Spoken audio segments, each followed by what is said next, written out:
Et puis le taux de malnutrition à Madagascar n'a connu qu'une légère baisse à l'approche de la clôture du plan national d'action contre ce fléau PNAN 3.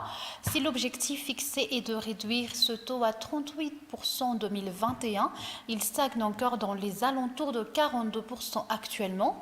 Différents obstacles se sont dressés dans l'insuffisance de fonds alloués à la lutte contre la malnutrition ainsi que le manque de coordination entre les acteurs concernés. Une descente visant à évaluer le taux de malnutrition dans la partie est de Madagascar a eu lieu la semaine dernière. C'est un récit de Anchara Larso. Les détails. Malgré la baisse du taux de malnutrition constatée dans certaines régions de la Grande Île depuis quelques années, l'objectif lancé est encore loin d'être atteint selon INA. Si les acteurs de la lutte contre la malnutrition prévoient une baisse allant jusqu'à 38% pour 2021, à quelques mois de la date butoir, il se situe encore aux alentours de 42% actuellement. Le plan 3, le plan national d'action pour la nutrition, ça va prendre fin en 2021. Pour la plateforme HIN, pour qu'on puisse vraiment avancer dans cette lutte, je pense qu'il faut offrir des solutions multisectorielles et impliquer les parties prenantes dans le secteur. Ce faible résultat s'explique par l'inconséquence des fonds alloués à la lutte, comme le manque évident de coordination entre tous les acteurs concernés, d'après toujours la société civile INA. Pendant notre voyage, on a quand même constaté 3 grands points. Je ne dirais pas faible, mais à améliorer dans la lutte contre la malnutrition. Déjà, il faut renforcer la coordination.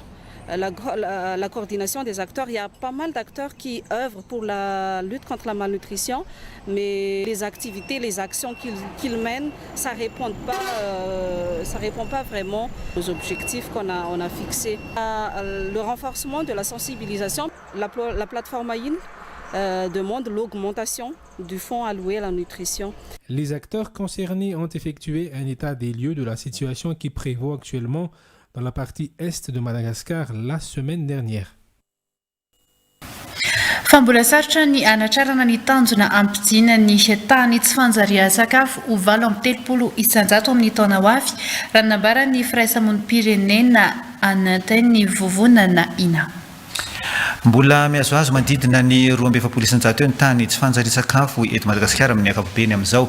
Anisany mahasarotra ny fandrasarana ny tanjona ny tsy fahampiany teti-bola ho atokana adinina amin'izay tsy fanjarian-sakafo izay. Nampitrotraka ihany koa ny tsy fisiny ny firindrana-asa eo amin'ireo sehatra voakasiky ny ady amin'ny tsy fanjarian-sakafo. Fijerena ny fivoarany tsy fanjarian-sakafo sy ny olana eo amin'ny ady amin'ny ity tranga ity. Nisy ny fidinana ifotony nataon'ny vovonana INA tany amin'ny tapany atsinanany nosy. Antra Larso. Efa nahitana fienan'ny tany tsy fanjarian-sakafo amin'ny faritra sasany eto Madagasikara raha toka vao maika nitombo izany any amin'ny toeran-kafa. Ny ampianana azy ho 7 isanjato anefa ny tanjona ary ifarana amin'ny taona ho avy ny fanatrarana an'io tany io. Ifarana amin'io taona io ihany koa ny drafim-pirenena iadina amin'ny tsy fanjarian-sakafo andiany fahatelo na ny PNAN 3. Mbola sarotra hatreto ny anatrarana an'io tanjona io raha ny nambarany firaisamonim-pirenena. Ho an'ny fanatrarana ny tanjon'ny drafin-trasapirenena ho an'ny fanjarian-tsakafo na ilay antsointsika hoe plan national d'action pour la nutrition andiany fahatelo mbola lavitra aloha ny ezaka raha ny fijery satria akoatran'ireo izay hoe niakatra betsaka no tsy nihetsika teo amin'ilay tahany ny any faritra tsirairay avy.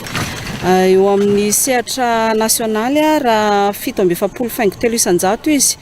Mialohany nandrafetana ilay drafin-trasapirenena nametraka izay drafin-trasapirenena izay hoe anatratra hatrany amin'ny 7.3 isanjato.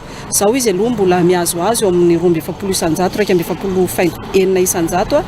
Ny fanatanterahana an'izay nefa ho tapitra amin'ny taona 2020 sy 2020. Sakana maro no mbola misy ary mahasarotra ny fanatrarana ny tanjona napetraka amin'ny ady amin'ny tsy fanjarian-sakafo.